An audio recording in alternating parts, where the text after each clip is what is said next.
Papa Ogin Kama. Na wanjebo njebo. Banam. Nkwanko. Président Kisimane Mona Popo Kabaka. Président Jassima Soa. Papa na David na Soraya.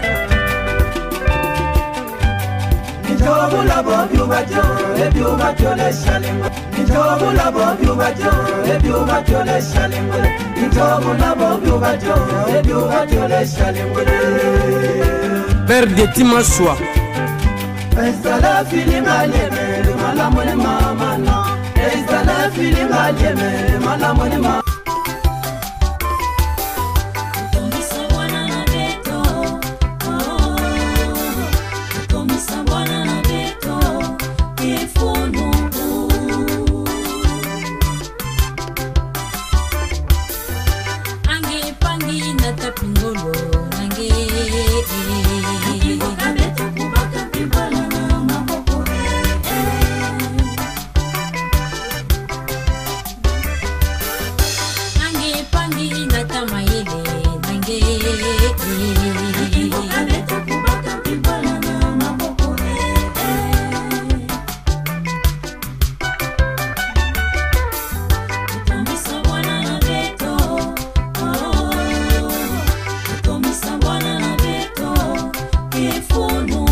Mesdames et messieurs, bonjour, bienvenue dans cette émission consacrée essentiellement aux élections de gouverneurs et sénateurs dans la province du Kwilu.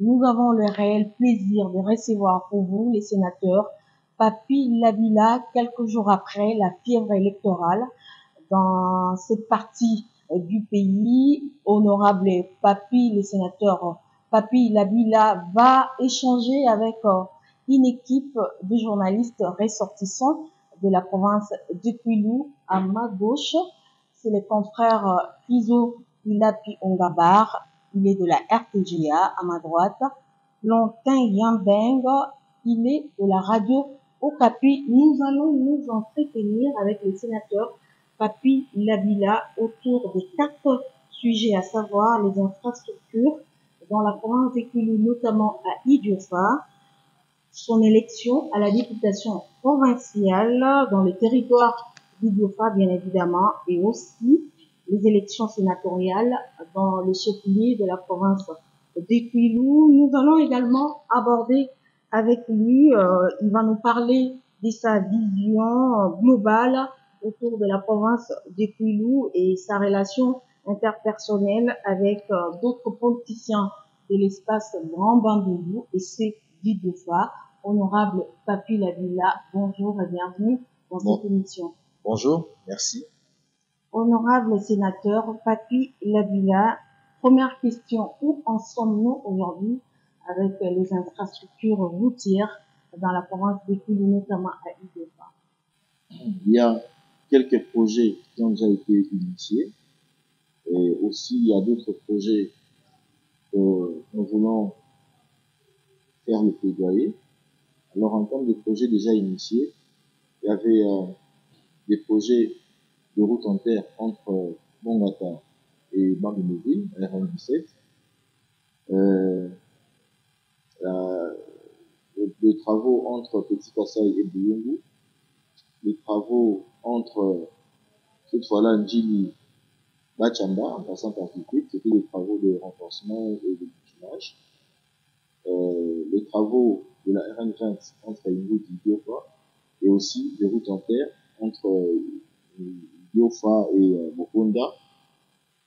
Nous avons les travaux de Bande de Monkoul Bagata, donc ainsi que les travaux de Bachamba Bungu Kakobola. Ce sont là quelques projets qui avaient pour province du Puy, des projets déjà initiés.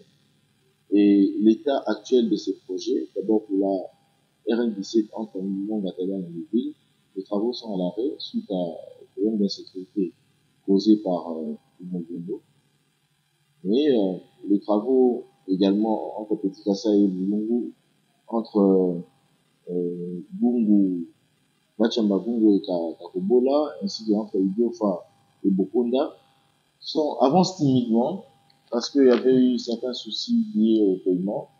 Au stade actuel, il y a une équipe composée de délégués du ministère des Finances, des Travaux publics et de l'Office des routes qui descendent sur le terrain pour faire des évaluations et permettre à ce qu'il y ait une poursuite des travaux.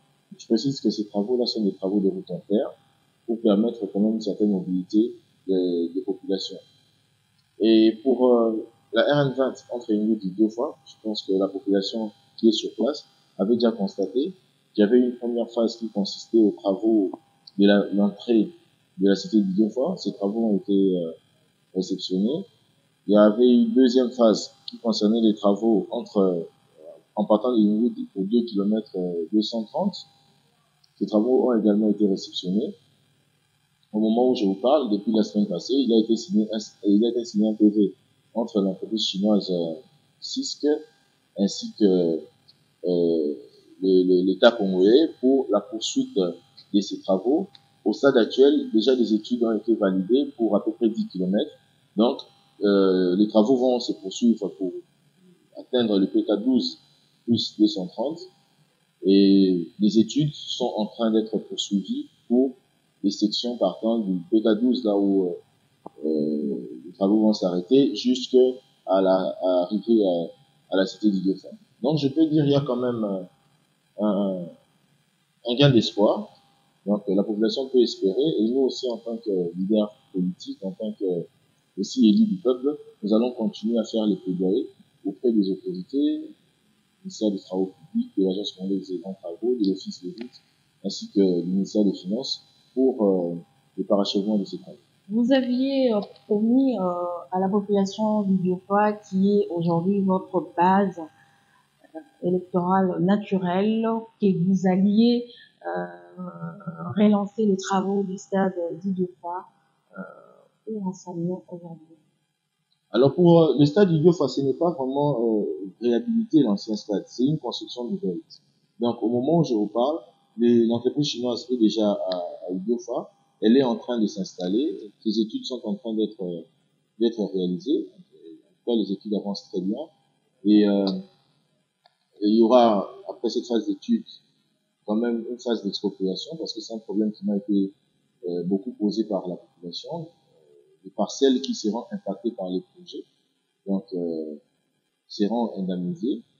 Mais j'invite, au profit de cette occasion que vous me donnez, pour inviter les propriétaires de parcelles à viser l'intérêt général, parce que ce stade est un bien commun qui va profiter à toute la population. Donc, les propriétés privées, on va respecter la loi par rapport à ça, mais il faudrait quand même que ces propriétaires soient prédisposés à permettre l'exécution de ce projet-là.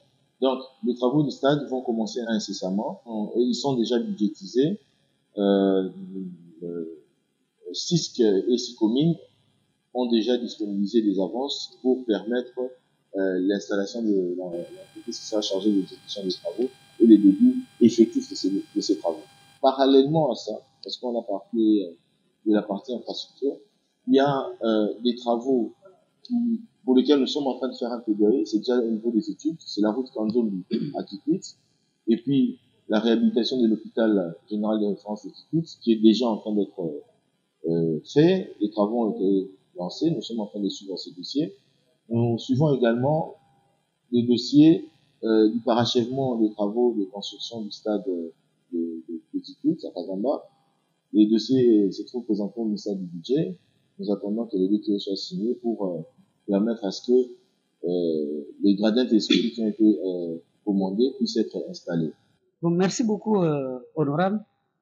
Je ne voulais pas directement passer au sujet concernant votre élection et je voulais revenir un peu sur cet aspect de la route des travaux d'intérêt commun dans le Kwilu, plus précisément à Idiofa. Dites-nous, comme nous avons l'occasion de vous rencontrer aujourd'hui, tout en vous félicitant d'abord pour votre élection comme sénateur, pouvez-vous nous dire quelle est l'entreprise exacte qui s'occupe des travaux Ingudi Idiofa? D'abord, les travaux sont exécutés dans le cadre du programme sino-congolais. Dans le cadre du programme sino-congolais, l'architecture est la suivante. Nous avons Sicomine qui est en quelque sorte des bailleurs de fonds. Parce que Sicomine a un contrat d'exploitation minière avec une joint venture, si je veux le dire, entre l'État et les entreprises chinoises, des mines cette fois-là, pour l'exploitation minière. Et dans la quotité réservée à la République démocratique du Congo, cette quantité est affectée au projet d'infrastructure. Donc, Sicomine et les financiers.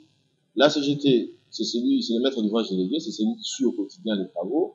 Le ministère des Travaux publics et les maîtres d'ouvrage. Maintenant, l'entreprise d'exécution des travaux, c'est CISC. CISC, c'est la sino-congolaise des infrastructures. Alors, CISC joue un peu un rôle administratif, mais au cas par cas, il recrute d'autres sous-traitants qui sont essentiellement constitués de CREC et Sino-Hydro. Donc, les travaux seront exécutés par ces sous-traitants de CISC, notamment Sino-Hydro. Et quelle est la durée de ces travaux-là? Parce que quand on nous dit ça sera fait de telle date à telle date, mais finalement on fait 1-2 kilomètres, les travaux s'arrêtent. Comme c'est-à-dire, dites-nous quelle est la durée exacte pour que ces travaux prennent temps. Alors, pourquoi est-ce que ces travaux se sont faits en phase? Parce que le programme sino-congolais, il y avait une tranche de 150 millions de dollars qui avait été disponibilisée pour toutes les provinces. Et dans cette tranche de 150 millions de dollars, les budgets alloués pour Ingudi Idiofa, pour la première fois, étaient de 1,5 million et la deuxième fois 2 millions de dollars. Donc, ce qui fait que les travaux n'ont été exécutés que pour les quantités qui étaient disponibles. Comme dans le budget 2025, la quantité qui est disponible pour Ingudi Idiofa, c'est 25 millions de dollars. Donc, en principe, les travaux vont être exécutés pour 25 millions de dollars, étant donné que ces quantités sont annuelles. Mais notre rôle, ce sera de continuer à faire le suivi pour que la différence, parce que Ingudi Idiofa, c'est autour de 70 km, parce qu'on a prévu un peu de voirie à l'intérieur de la cité. Donc, il y a encore du travail à faire au niveau du gouvernement central pour obtenir la suite du financement. Je veux que cela soit clair. Les délais des travaux, contractuellement, il est de 24 mois, mais si les financements sont alignés, en tout cas, les travaux seront exécutés en bien moins de temps. Donc, nous pouvons dire que c'est 1 kilomètre par mois? Non. 24 mois, c'est pour tous les 70 km. Ah, ok. Et beaucoup de gens disent que ces travaux devaient partir d'Idiofa de l'Université. Pourquoi vous avez commencé de l'Université de l'Idiofa? Une question de philosophe. Bon, je pense que l'efficience de ce projet, c'est de connecter le début. Et l'amélioration qui a été faite, que vous allez constater sur terrain, les travaux partent des Ingudi en bitumage. Mais il y aura des travaux des points d'attente, c'est-à-dire une sorte de maintenance de la route existante pour permettre la fluidité du trafic entre Ingudi et Idiofa. Donc, d'ici peut-être la fin de l'année, on aura une route qui sera en train d'être bitumée progressivement. Comme je vous ai dit, d'abord les 10 premiers kilomètres ici, pour lesquels les études ont déjà été validées. Et tous les points chauds qu'il y a dans les tracés seront également traités. Je pense que la dernière fois quand je me suis rendu à Idiofa au mois de janvier, pour remercier la population pour mon élection, j'étais venu avec la société chinoise CISC. Nous avons parcouru tout ce qu'il y avait comme point chaud dans les tracés et ils se sont engagés à, parallèlement aux travaux de bitumage qui sont en train d'être faits, à prévoir un atelier qui va réparer ces points d'attente pour que la fluidité soit totalement effective. Mais à la question pourquoi commencer par Ingudi, c'est parce que la base vie de Ingudi est beaucoup mieux installée et la mobilisation sera plus facile en termes d'approvisionnement. Venir commencer à Idiofa, c'est-à-dire les carburants, le temps que les carburants arrivent par exemple à la base vie de Ingudi et à Idiofa, et il est différent pour tout autre matériau. Et aussi, ils sont en prospection pour trouver d'autres carrières, parce que s'il faut déplacer les concassés, par exemple, que vous appelez gravier et tout ça, s'il faut les déplacer de 70 km, ça augmente le coût du projet. Donc, il y avait déjà une carrière qui a été découverte non loin de Bachamba, qui fait à peu près 30 km jusqu'à la base. Donc, ramener ça encore à Idiofa, ça fait 100 km. Rien que pour les carburants, pour tous les intrants qui sont liés à la construction. Nous, c'était beaucoup plus efficient de commencer par une route où la mobilisation est facile, mais faire des travaux de maintenance pour permettre la praticabilité de bout en bout. Mais on doit rassurer la population. Nous allons œuvrer pour que cette route s'efface dans les délais et de bout en bout. Vraiment, c'est ça notre rôle, de continuer à peser au niveau de l'exécutif pour que les budgets, pour que dans toutes les séquences de financement, il y ait toujours une quantité prévue pour Idiofa jusqu'à la fin des travaux. Ma dernière question concernant les infrastructures, vous êtes juriste, vous êtes avocat, nous devons les mentionner, vous les resterez. Vous avez parlé de l'expropriation pour l'utilité publique au niveau de la construction du stade à Idiofa. Et vous avez lancé un message pour toutes ces personnes qui doivent dégager le milieu où sera construit le stade. Quelle est la procédure que doivent suivre la population d'Idiofa pour que cela se fasse sans parasse? Comme je vous ai dit, les études vont déterminer combien de mètres carrés, donc quelle est l'emprise dont on a besoin pour construire le stade. Une fois que ces études sont terminées, les constructeurs vont entrer en contact avec ce qu'on appelle les PAC, donc les personnes affectées par le projet. Il y aura des communications, ces PAP seront invités à des séances de négociation. Conformément à la législation en matière d'expropriation pour les utilité publique, tous qui sont en ordre avec la documentation, on va évaluer la valeur vénale des parcelles ou bien des constructions, voilà. Et puis, il y aura une procédure d'indemnisation. Donc, tout ce qui est lié aux expropriations, en tout cas, les projets, on va le faire dans le respect de la législation en vigueur en la matière. Alors, ma question maintenant concernant votre élection. Quel sentiment avez-vous après avoir été pour la première fois à Idiofa et les Fagolais vous ont fait confiance? Et quel sentiment avez-vous aujourd'hui d'être élu comme sénateur? C'est un double sentiment. C'est vrai que c'est un sentiment de satisfaction au départ, mais beaucoup plus un sentiment de responsabilité. Parce que j'ai fait la campagne. J'ai vu les conditions dans lesquelles vivent les populations. Et voir ces populations, d'abord, les élus, la population elle-même au suffrage universel direct, m'accorder leur suffrage. Ensuite, donc avoir une légitimité directe du peuple. Ensuite, aller au niveau de l'Assemblée provinciale pour les élections sénatoriales, c'est-à-dire tous ceux qui ont reçu la légitimité directe se disent de manière indirecte me conférer cette légitimité du peuple pour défendre cette fois-là pas seulement le territoire d'Idiofa, mais la province du Kwilu. Pour moi, c'est un sentiment de responsabilité. D'où, je pense que vraiment, je dois continuer à mériter cette confiance de la population de manière directe et toujours de cette population de manière indirecte à travers les élus, en faisant un travail de qualité. Et ce travail, pour moi, c'est un contrôle parlementaire de qualité, aussi une production législative de qualité, pour vraiment permettre à ce que les développements s'en suivent. Alors, je ne sais pas si c'est prévu à la suite dans vos questions, mais je peux en parler. Déjà sur le plan provincial, nous allons, en termes, c'est vrai qu'il y a mon suppléant qui va continuer ses travaux, mais en tant qu'élu, il y aura toujours un encadrement, un suivi de ma part.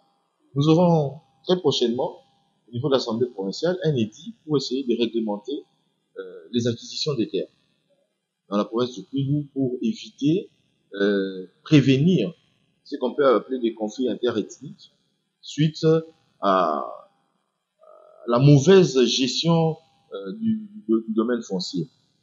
En plus de cela, toujours au niveau de la province, nous sommes en train d'envisager avoir de nouvelles structures opérationnelles qui seront aussi certainement créées par édit. L'une pour permettre à la province d'exécuter de manière directe certains travaux d'infrastructure, notamment les cantonnages manuels. C'est vrai que l'OVDA existe, mais l'OVDA est financé par le gouvernement central à travers le FONER et le Trésor, mais on veut, avec les recettes qu'on va collecter, parce que l'objectif pour nous, c'est la digitalisation des recettes de la DGREC, l'augmentation de l'assiette fiscale de cette DGREC toujours, parce qu'aujourd'hui, quand vous lisez la loi sur c'est sur la loi sur la libre administration des provinces, tout comme celle qui, la nomenclature des recettes, vous verrez qu'il y a beaucoup de recettes provinciales. Alors, on va activer, parce que jusque-là, c'est peut-être 6-7 recettes qui sont activées, des taxes, si je peux le dire. On va activer d'autres taxes qui sont prévues par la législation, permettre à la DGREC, cette fois-là, avec un contrôle efficace, un contrôle informatisé, à collecter plus de recettes. On doit créer la richesse. Cette richesse, investir dans les infrastructures, investir dans l'énergie et investir dans l'agriculture. Il est vrai que ça sera beaucoup plus détaillé quand vous aurez les gouverneurs devant vous. Mais on dit que la province du Puy est l'une des provinces qui sont plus pauvres. Comment vous pensez que vous pouvez faire mieux dans une province où rien n'existe comme richesse? En fait, la richesse, ce ne sont pas seulement les ressources naturelles. La richesse, c'est une conjonction entre les potentialités et ce que vous en faites. Il faudrait dire quelles sont les potentialités que dispose la province du Puy. Il y a l'eau, par exemple. Toutes ces rivières. Demain, avec le barrage de Takobo là, qui est en train d'être fini, on aura l'énergie. Quand on a l'eau, on a l'énergie, donc on peut transformer, on peut conserver. Maintenant, il faut produire. Et la stratégie pour nous, déjà au niveau de la scène provinciale, on a travaillé, c'est comment est-ce qu'on va produire? Qu'est-ce qu'on va produire? Où est-ce qu'on va produire? Et pour ça, il faut une gouvernance de qualité. Cette gouvernance va d'abord de la collecte des recettes. Il faut collecter mieux, bien, et ce qui est collecté doit être redistribué de manière efficiente. Mais au-delà de cela, c'est aussi les financements innovants. Parce que quand vous parlez de la pauvreté, il y a quelques années, la Chine était considérée, dans les années déjà 70, comme un pays pauvre. L'Indonésie, qui sont aujourd'hui des fleurons de l'économie mondiale. Donc, la pauvreté, c'est un état d'esprit. Nous sommes dans un état d'esprit où la province n'est pas pauvre. La province a d'immenses potentialités en termes hydrologiques, en termes même de son sol. Donc, on peut faire de l'agriculture, on peut faire l'élevage, on peut faire de la pisciculture. Pour nous, j'insiste quand même sur ça, la gouvernance qu'on va mettre en place au niveau de la province sera une gouvernance qui va permettre la création de richesses. C'est-à-dire, on peut avoir des partenariats publics-privés sur des projets agricoles, la loi le permet, et avoir une pression fiscale de 3, 4, 5, 6, 10% au niveau de la province, bien collecter ces recettes et les affecter. C'est pourquoi on veut créer cette régie provinciale, d'abord à la fluidité du trafic dans les territoires. D'où avoir une structure opérationnelle très proche en termes de décision au gouverneur, au ministre provincial des travaux publics, où les villages se remettent dans les cantonnages manuels. Parce que cette production qu'on va faire, on doit la transporter vers des lieux de transformation, tout comme vers des lieux de consommation. Donc, je sais que tous ces détails, vous y reviendrez certainement avec le gouverneur, parce que l'idée aussi que nous avons eue après ces élections, la province du Puy a eu plus d'une année de retard avec le retard des élections. Donc, on va mettre en place une gouvernance pragmatique. C'est-à-dire, on va très prochainement se réunir avec les sénateurs élus de la province, avec le bureau de l'Assemblée, avec le gouverneur et son vice-gouverneur. Nous allons définir un programme concerté, un programme qui sera axé sur l'amélioration des conditions de vie de la population, qui partirait des programmes sur lesquels le gouverneur a été élu. Et on va mettre en place un gouvernement et des structures opérationnelles, ou bien des services publics provinciaux, qui iront vraiment dans le sens de travailler rapidement pour qu'il y ait une amélioration des conditions de vie de la population. Mais toujours par rapport au travail parlementaire que j'aurai à faire, ça c'est maintenant au niveau national, en termes, d'abord, le contrôle parlementaire, je l'exercerai, question écrite, question orale avec débat, etc. Mais en termes de production législative aussi. Parce que le problème du pays actuellement, je vais le résumer je dis même, il y a deux éléments majeurs dont le pays a besoin pour décoller. Ce sont les infrastructures de transport dans les collectivités, et puis c'est l'énergie. Parce que même quand vous avez les infrastructures, s'il n'y a pas l'énergie, donc on ne sait pas conserver, on ne sait pas transformer. On deviendra juste une économie extractive. D'où il faut l'énergie. Alors, les investissements dans les secteurs infrastructurels, tout comme dans les secteurs énergétiques, ne sont pas toujours des investissements publics. Quand vous allez dans les grands pays qui se développent aujourd'hui, ces investissements sont des fruits des partenariats publics-privés. Des partenariats entre l'État et des banques et des assureurs, etc. Alors, fort de mon expérience de plus de 5 ans de conseil juridique aux travaux publics, j'estime que il y a des réformes que nous devons faire sur le plan légal pour permettre qu'on attire des gros investissements. Ces investissements que l'État va affecter à la modernisation des infrastructures de connectivité, si je veux dire, la création ou bien la production énergétique, transport énergétique, et enfin financer cette fois-là l'agriculture, même les mines. Aujourd'hui, nos minerais essentiellement sortent à l'état brut. Donc, il faut transformer ces minerais pour donner plus d'emploi à la population. Alors, pour y arriver, il faut de l'énergie. Donc, il faut permettre à l'État, à travers des mécanismes innovants, à collecter, à mobiliser plus de ressources pour financer des secteurs qui sont vitaux pour le développement du pays. Alors, la première loi que je vais porter, ce sera une loi sur la réforme du FONER. On va faire quitter le FONER d'un fonds d'entretien seulement vers un fonds de deuxième génération, comme au Cameroun, dans beaucoup de pays de la sous-région même, un fonds, cette fois-là, un fonds routier avec 2 guichets, un guichet entretien pour entretenir ce qu'on a déjà construit, mais aussi un guichet réhabilitation. C'est-à-dire, le FONER doit être en mesure de mobiliser plus de recettes que ce qu'il mobilise aujourd'hui pour financer la réhabilitation, la modernisation des infrastructures de connectivité, des infrastructures routières. Et dans la loi qu'on va présenter, il y aura aussi la possibilité pour ces fonds d'aller s'endetter sur le marché international à des bateaux, le marché financier international à des bateaux. En plus de cette loi sur la réforme du FONER, qui permet à l'État de collecter plus à l'interne et d'investir dans le secteur des infrastructures, je vais aussi proposer une loi, cette fois-là sur les garanties souveraines. Pourquoi? Parce que aujourd'hui, quand vous traversez le monde, les gros financements des infrastructures se font par les partenariats publics-privés. Quand vous allez dans les grands aéroports, les grands ports du monde, les grandes autoroutes, même en Chine, ce sont des partenariats publics-privés. Alors, pour y arriver, nous avons un problème avec le REIT, ou bien le risque pays. Alors, je vais essayer de proposer une loi, parce que le risque pays, le risque politique, tous ces risques-là, sont des risques qui pèsent sur le taux avec lequel on emprunte en République démocratique.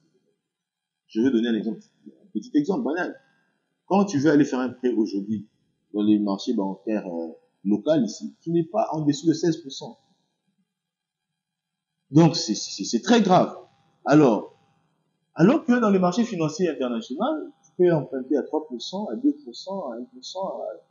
Mais pour arriver à emprunter à ces taux concessionnels, il faut qu'il y ait une garantie souveraine de l'État qui permette que les prêteurs se sentent en sécurité de tous ces risques, notamment des risques politiques, des risques majeurs qui sont liés souvent à des changements de régime, etc. Donc, la loi que nous allons porter sera une loi qui ira dans le sens de créer des garanties souveraines de l'État qui vont résister au temps, résister au régime politique, pour permettre à l'État d'emprunter sur le marché financier international à des bateaux concessionnels, comme on le fait avec les FMI et la Banque mondiale, sauf qu'avec les FMI et la Banque mondiale, les temps de mobilisation des financements sont très élastiques, mais permettre à l'État d'emprunter à des bateaux pour financer les infrastructures de connectivité des infrastructures énergétiques et voir l'avenir. Merci honorable. Je voudrais vous aborder sur quelques questions d'actualité, notamment politique. Il y a pratiquement une année, enfin un mois dirais-je, le président de la République a initié des consultations en vue de former un gouvernement d'union nationale.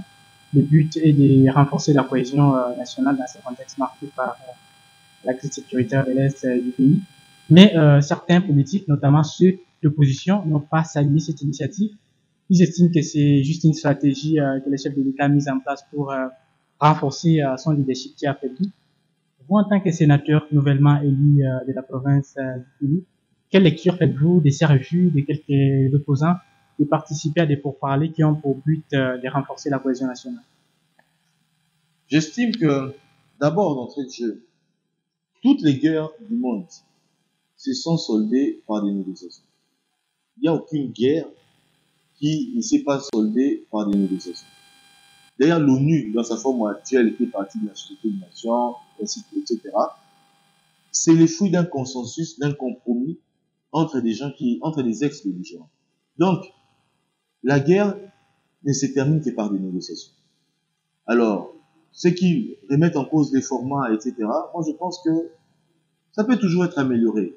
J'estime que le Conseil spécial du président de la République, qui est en train de mener ces consultations, a entendu plusieurs personnes. Je pense aussi que il est censé faire beaucoup plus d'ouverture.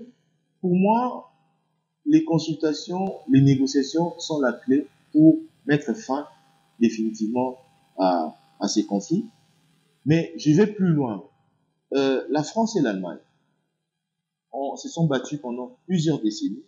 C'était la guerre de l'acier. Nous avons aujourd'hui une guerre du coltan, du cobalt, injustement imposée. Il faut le préciser, une guerre injuste, barbare. Demain, il y a d'autres guerres qui nous attendent. De l'eau, par exemple. Vous êtes bien informé de comment est-ce que l'Afrique subsaharienne devient de plus en plus désertique. Donc, les eaux de l'Ubangi, même du fleuve Congo ici, seront des enjeux vitaux demain pour certains pays frontaliers. Or, la géographie de notre pays, nous n'allons jamais la changer. Nous n'allons jamais changer la géographie de notre pays.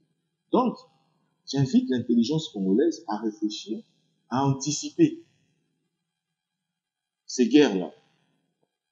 Et pour moi, la meilleure façon d'anticiper ces guerres, c'est de créer, comme le président de la République l'avait dit au début de son mandat, c'est de créer des intérêts économiques, mais dans le respect des lois congolaises, régionales, dans toute la zone qui entoure le pays, pour prévenir les guerres de demain.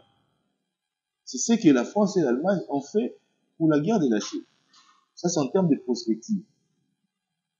Toujours en termes de prospective, il faudrait que l'État investisse dans l'armée. L'armée ne doit pas être un dépotoir de toutes les personnes que la société rejette. L'armée doit être ce corps d'élite. Les enfants de 5 ans, on prépare psychologiquement à être des grands scientifiques dans l'armée, à être des grands chercheurs dans l'armée. Donc, pour moi, il y a des solutions immédiates pour résoudre la crise actuelle. Ça passe par les négociations, ça passe par le dialogue, ça passe par ces consultations. Mais pour prévenir les guerres de demain, on doit avoir de la prospective, c'est l'intelligence. Et pour y arriver, je pense sincèrement, il faut anticiper. Et voilà, dans vos interventions, vous avez également évoqué l'insécurité comme étant l'un des obstacles à l'évolution des travaux de construction et de rénovation de l'infrastructure routière dans la province du Pays. Quel message, en tant que sénateur, vous lancez aujourd'hui à l'endroit de cette population de la région du Grand Ventoux qui est victime d'atrocités? Alors, à la population, ce sera toujours un message d'espoir, parce que le pouvoir public s'attelle à ce qu'il y ait le retour d'une paix définitive dans cette partie du pays. Je profite d'ailleurs de cette occasion pour inviter le gouvernement, à travers les ministères qui gèrent la sécurité, qui gèrent l'armée, la défense, à redoubler d'efforts pour mettre définitivement fin à ces phénomènes évoluent. Parce qu'aujourd'hui, le trafic entre Bandundu et Kinshasa est quasiment coupé. Cela augmente les prix des biens de première nécessité à Bandundu et rend beaucoup plus difficile la mobilité des populations. Donc, pour moi, j'estime que c'est une priorité. Nous allons quand même nous atteler à faire un contact avec le gouvernement pour faire un plaidoyer, mais j'estime que la population peut continuer à espérer de nous, ces électeurs, qui allons faire ces plaidoyers auprès du gouvernement, mais aussi du gouvernement qui, je l'espère bien, fait de cette question une priorité. Honorable sénateur, vous avez été élu sénateur avec 9 voix, un record, sur 69 candidats quand même. Et vous êtes le premier à avoir ces voix-là, 9, comme je l'ai dit, et votre suivant c'est T6. Dites-nous, vous dites à ceux qui vous suivent, quel est votre modèle politique? Qu'avez-vous fait pour que vous puissiez vous distinguer aussi, comme disent le commun des mortels, d'un coup d'une femme, 9 voix, qui vous inspire politiquement dans le grand Bandundu pour que votre stratégie paye une seule fois? Bon, écoutez, c'est vrai que 9 voix, c'est surprenant, c'est un score record, mais j'attribue ça à 2 facteurs majeurs. Premièrement, il y a beaucoup de jeunes qui ont été élus à l'Assemblée provinciale du Kwilu. Beaucoup de jeunes qui ont été élus à l'Assemblée provinciale du Kwilu. Et deuxièmement, c'est tout ce dont je vous ai parlé. Nous avons eu à discuter de ça avec ces collègues. Et il faut pas oublier que je suis déjà un élu moi-même. Donc j'ai le contact direct, facile, avec tous ces électeurs qui sont mes collègues à l'Assemblée. Et nous avons une même vision. Alors, nous avons convenu que notre stratégie serait d'avoir un bureau efficace pour faire le contrôle parlementaire au niveau de la province, d'avoir un gouvernement de qualité qui va porter, qui va vraiment impulser le développement de la province, mais d'avoir aussi des représentants de taille au niveau du Sénat, c'est-à-dire à Kinshasa, pour faire en sorte que tout ce qui peut être investi en province, dans les budgets d'investissement, en partant de Kinshasa, donc, en fait, l'idée des électeurs, c'était d'avoir un lobbyiste principal de la province au niveau du Sénat pour permettre à ce qu'on ait beaucoup plus d'investissement aussi de l'État, gouvernement central, au niveau de la province. Parce que quand vous analysez la réduction des comptes, ça n'a pas été vraiment le cas pendant les dernières années. Donc cette élection, le chiffre là, ça reflète les aspirations réelles, d'abord de la population et des élus, des députés qui m'ont voté. Donc j'attribue ça à cette volonté commune de ces nouveaux électeurs. J'attribue ça à cette rage qu'ont ces nouveaux électeurs de faire changer les choses. Et ils ont estimé que je pouvais bien porter ça. Le combat, c'est un combat de groupe. C'est pas seulement un combat de la ville. C'est un combat de groupe. Et mes collègues ont estimé que je pouvais bien porter ça, les représenter valablement à Kinshasa, au niveau du Sénat. Et demain, je ne sais pas où. Mais l'idée, c'est d'avoir des représentants qui les font valablement. Et je pense que je suis pas le seul. Il y a des doyens comme le sénateur Mabaya qui est revenu aussi. On aura besoin de sa sagesse. Il y a l'ancien gouverneur Ritimbala. On aura aussi besoin de son expérience et sa connaissance du Kwilu, ainsi que notre collègue, notre sœur Bakiré. Donc, Marielle, on va vraiment travailler dans l'harmonie pour que la population sente que cette fois-ci, c'est la bonne. Votre modèle politique, qui vous inspire parmi tous les élus politiques? En tout cas, je veux dire que je suis inspiré par beaucoup de styles. En commençant par Disait Mentor, ses côtés proches de la population, dans la province. Je veux descendre un peu plus loin, enfin, quelques années après Gisenga. Il y a des aînés qui m'ont inspiré. Inaku, dans son style. Bopos, dans son style. Muzito, dans sa dextérité dans le travail. C'est-à-dire que la vie, là, c'est un peu un cocktail. Et votre papa aussi, personnel? Mon père, naturellement, donc, Toute sa vie, il a milité la prospective. En fait, je suis un cocktail de plusieurs politiques qu'on a eu à voir avant. Et j'estime que nous allons modestement contribuer, accompagner ceux qui ont déjà été là avant, mais nous aussi jouer notre partition pour faire avancer notre province. Sénateur Papi Lavilla, à vous entendre parler, vous avez balayé presque toutes les questions qui taraudaient notre esprit en ce qui concerne la gestion dans la grande province de Londres. Mais vous avez également, à vous entendre parler, vous avez fustigé sévèrement, bien que voilé, la gouvernance de l'ancien gouverneur de province, qui aujourd'hui est sénateur élu comme vous, et aussi fustigé l'ancien bureau de l'Assemblée nationale. Provincial, pardon. Qu'est-ce qui justifierait aujourd'hui toutes ces motivations, en fait? Bon, faut avouer aussi, j'estime que le mandat passé, le contrôle parlementaire n'a pas été efficace. Presque pas exercé. Vous dénoncez la léthargie qui a émaillé, en fait, effectivement, parce que une assemblée provinciale a deux missions phares. C'est le contrôle et c'est la production. Quand vous allez même dans les annales, vous sentez que ça a été quand même faible. C'est pourquoi je fustige. Je ne vais pas revenir sur la gestion de l'ancien gouverneur, un aîné d'ailleurs, mais j'estime que il est temps qu'on définisse un programme concerté et que le contrôle parlementaire continue à fonctionner de manière efficace, qu'on mette au niveau de l'exécutif des dirigeants qui sont dignes, qui peuvent représenter valablement la province, faire un travail de qualité, et on va se voir peut-être dans une année, 2 ans, pour évaluer. C'est pourquoi j'insiste sur le programme. Le programme doit être chronométré, il doit être axé sur des résultats, il doit en lui-même prévoir ces mécanismes d'auto-évaluation. Nous sommes en train de chuter, l'État nous est imparti.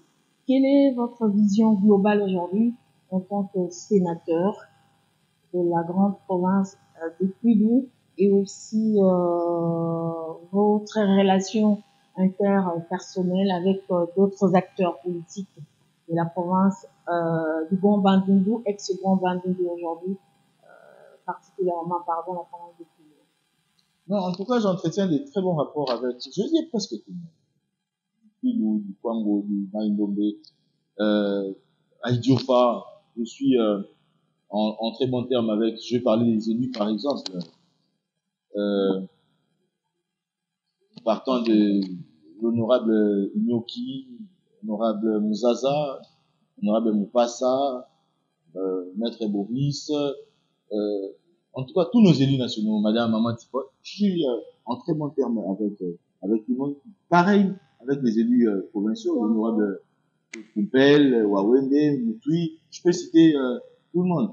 Donc, en très bon terme avec tout le monde, vous pouvez aller au Congo, j'ai des amis avec qui je suis très bien. Pour moi, les rapports interpersonnels en politique sont importants, il faut les préserver parce que nous avons un seul objectif, je suppose. C'est le développement de notre espace. Donc, autour de cela, il peut y avoir des petites frictions. On vient d'une élection, par exemple. Il peut y avoir des gens qui ont été lésés par rapport peut-être à la campagne, au discours et tout. Mais l'intérêt général doit primer et nous devons... on ne gère pas l'État avec les états d'âme, mais avec l'âme d'État. Donc cette âme d'État fait que j'ai de bonnes relations et on a des relations professionnelles avec certains, amicales, paternelles.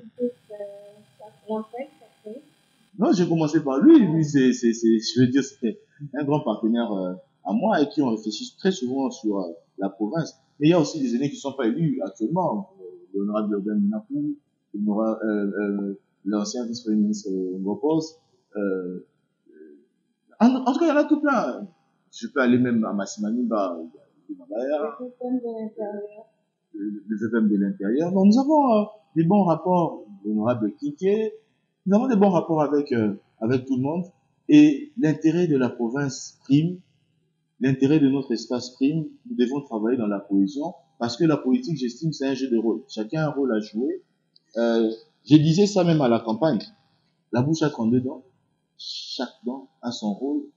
Elle joue son rôle sans entrer dans le rôle de l'autre.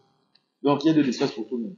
Je voulais terminer mes questions par une remarque ou une question-remarque. Souvent, quand vous émergez, il y a une grande négligence de la culture de chez nous, de Pilou. Je suis Pilou et je me rends compte souvent que pour vous, quand vous émergez politiquement, comme je viens de le dire tantôt, vous oubliez chez nous. Est-ce que vous pouvez conclure cette émission à Congo? Parce que vous êtes vous êtes de Pilou. Souvent, c'est vous qui négligez notre langue. Est-ce que vous pouvez accepter, avant que nous puissions quitter ce plateau, déduire votre émission? Mais en tout cas, s'il vous plaît, à une dernière question. Ok. Non, en tout cas, négligence qu'elle fait ça dans la bête. D'ailleurs, mec, à tout va, dans le musée, la jour réunion, ce mot va tout va qui commence, c'est, le mot pour tout dans la Kinshasa, et puis le thème et émission, gouvernant en français, il a mis ça d'être sur en français. Mais, non, il y a négligence, moi, ce qu'elle fait, par rapport à l'origine, avec, on assume notre origine. Par exemple, mon Mubunda, Yofa, quand tu commences à prier, j'assume mon identité. Donc, négligence, moi aussi, qu'elle veut. Et puis, d'ailleurs, moi qui est parmi les rares élus, j'ai été élu l'année passée, déjà une année après, nous vous à la base, nous sommes la petite population à monde, nous sommes d'abord, les petits baisses la monde, les petits namoun à Kinshasa, ça nous ça X, Y, 7 choses. Voici à mon ça là déjà, voici, à mon, t'as continué pour ça là, et puis nous, bon, puis, déjà, en parlant de ça, parce que je pense que Botoboke la namoun, dans le dossier de la mécanisation, c'est vraiment ça dans le fonctionnaire à Yofa, petit rendez-vous, vice-premier ministre de la fonction publique la semaine prochaine, ça n'a pour ça là, comment est-ce que le dossier m'a évolué, ça n'a T4, T3, T2, pardon. Question moi civile majeure, pour nous vendre la création de l'agence Yampa, l'agence avancée, il y a ma banque, parce que la population qui est capitale, il y a fatigué, sans beaucoup de salaire. Donc, on est au service de la population. Mais est-ce que continuer pour ça, Voilà, mesdames et messieurs, merci de nous avoir suivis. Merci à l'honorable sénateur Papila Bila d'avoir accepté de répondre à nos questions. Je rappelle que nous l'avons reçu. Il est l'un des 4 nouveaux sénateurs de la province du Pilou. Avec lui, nous avons discuté notamment de son parcours, de son élection en tant que sénateur. En tout cas, merci à vous tous et à vous toutes de nous avoir suivis.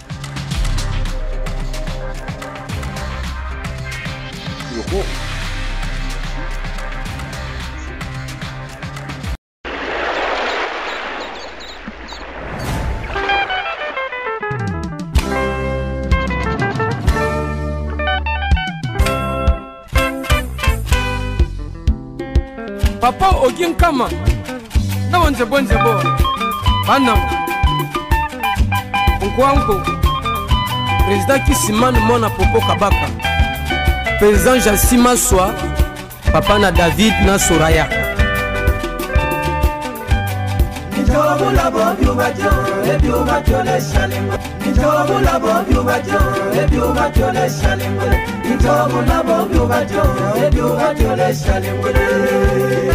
Père de Timaswa. Estala filima yeme, malamone mama no. Estala filima yeme, malamone mama.